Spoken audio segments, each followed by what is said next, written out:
প্রিয় শিক্ষার্থীবৃন্দ, আশা করি তোমরা সবাই ভালো আছো, সুস্থ আছো। আলহামদুলিল্লাহ, আমিও ভালো আছি।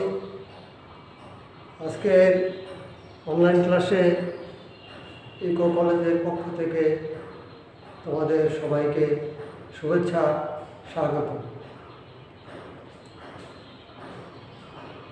গতদিন আমরা ব্যবসা সংগঠন ব্যবস্থাপনা প্রথম পত্রের ৪র্থ অধ্যায় অংশীদারি ব্যবসায়ে গঠন পদ্ধতি, নিবন্ধন পদ্ধতি, কিভাবে ব্যবসা প্রতিষ্ঠান নিবন্ধন করা যায়, এগুলি আমরা আলোচনা করেছি।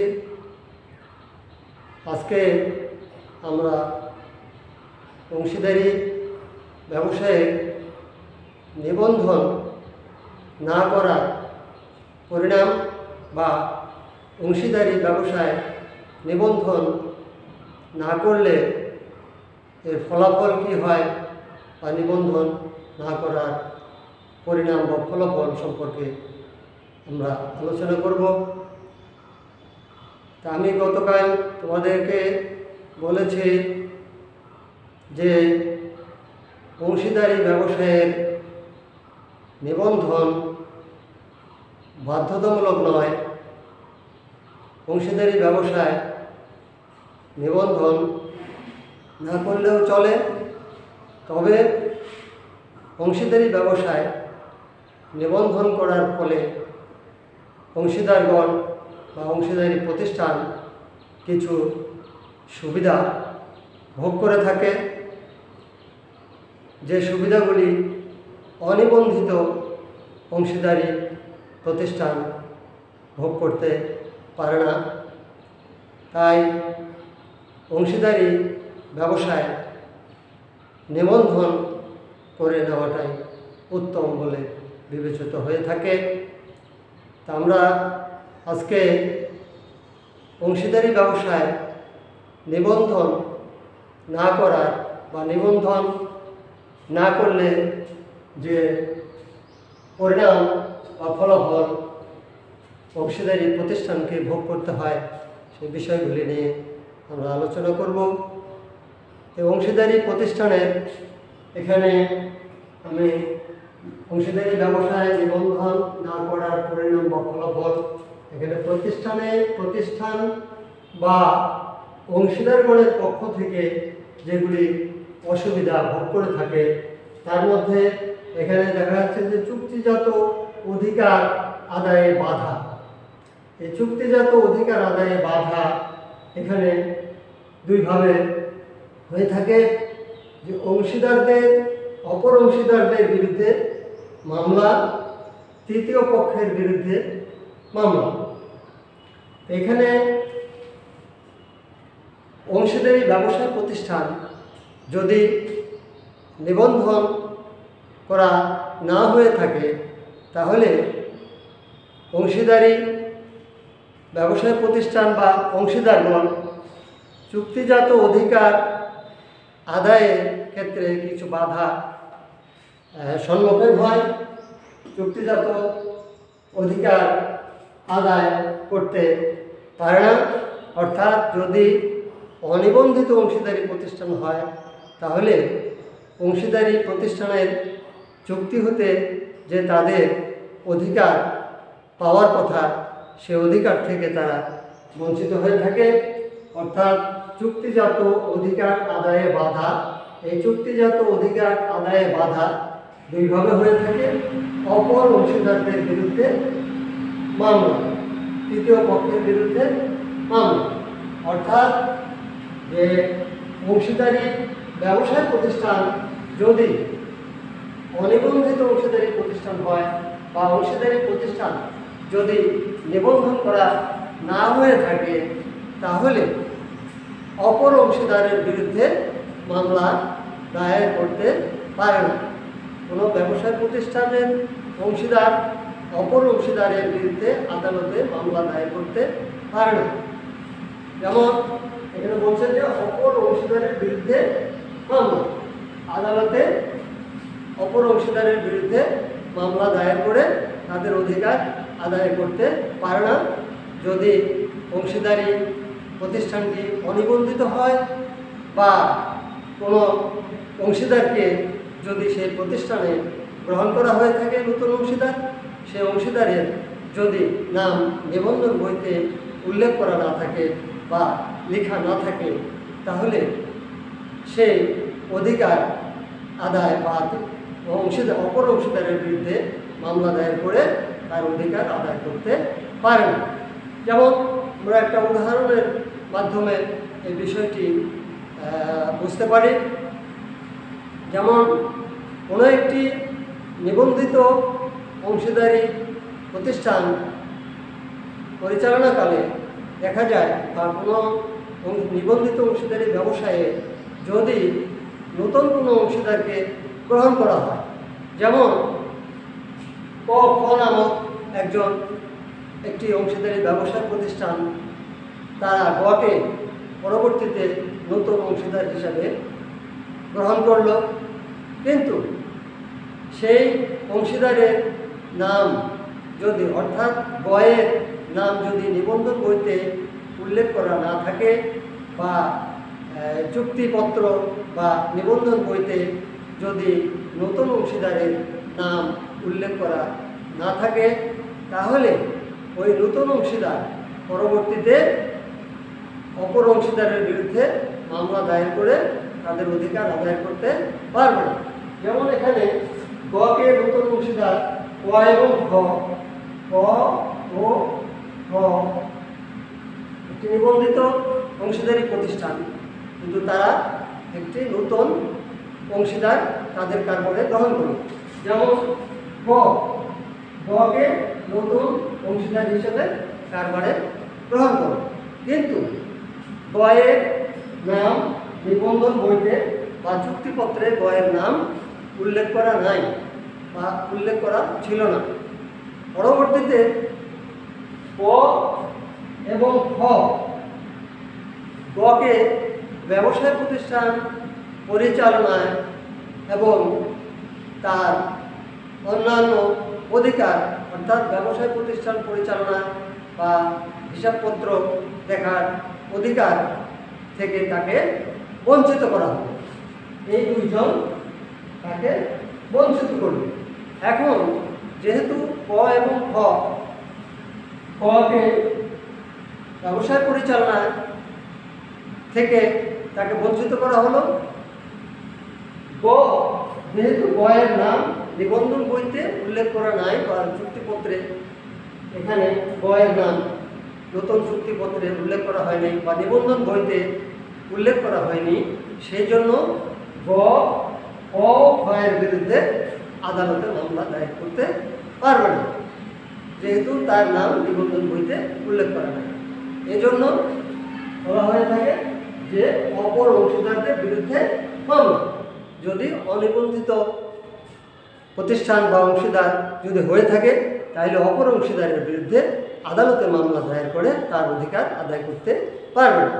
এটা হচ্ছে অনিবন্ধিত অংশীদারের ব্যবসায় নিবন্ধন না করার পরিণাম। অর্থাৎ অনিবন্ধিত অংশীদার যদি হয়ে থাকে বা অনিবন্ধিত অংশীদারি প্রতিষ্ঠান যদি হয়ে থাকে, তাহলে এই অধিকার আদায় করে অর্থাৎ আদালতে মামলা দায়ের করে অধিকার আদায় করতে পারবে না।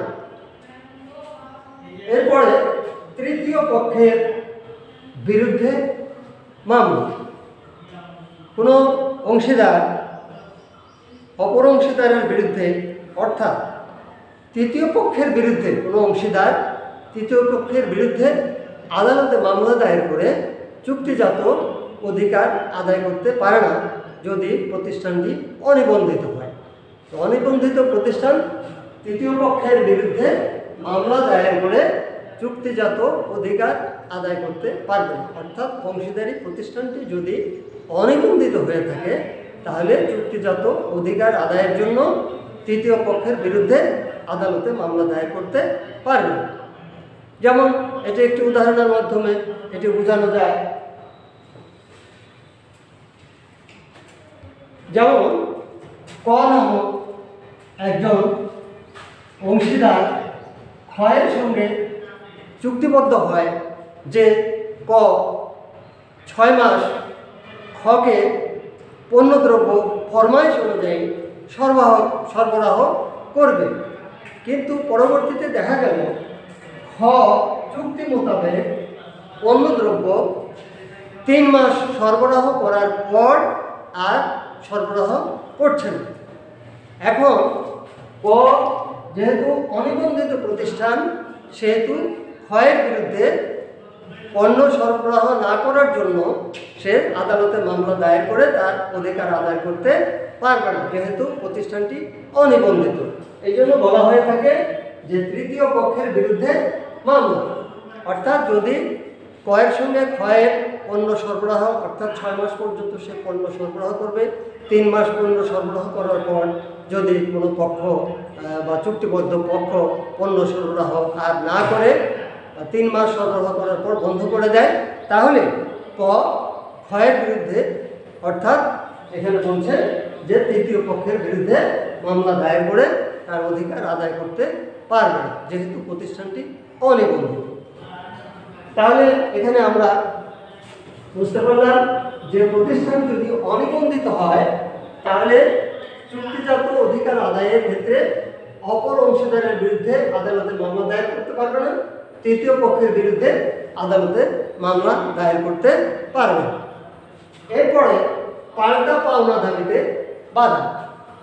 অনেক সময় দেখা যায় যে কোনো তৃতীয় পক্ষ বা অংশীদারি কোনো পক্ষ বা প্রতিষ্ঠান যদি কোনো পক্ষের বা কোনো প্রতিষ্ঠানের পক্ষে যদি মামলা দায়ের করতে চায় তাদের পাওনা আদায়ের জন্য, তাহলে আদালতে মামলা দায়ের করার পরে সে এক পক্ষ অপর পক্ষের বিরুদ্ধে পাল্টা পাওনা দাবি আদায়ে বাধা, অর্থাৎ পাল্টা পাওনা দাবি করতে পারবে না।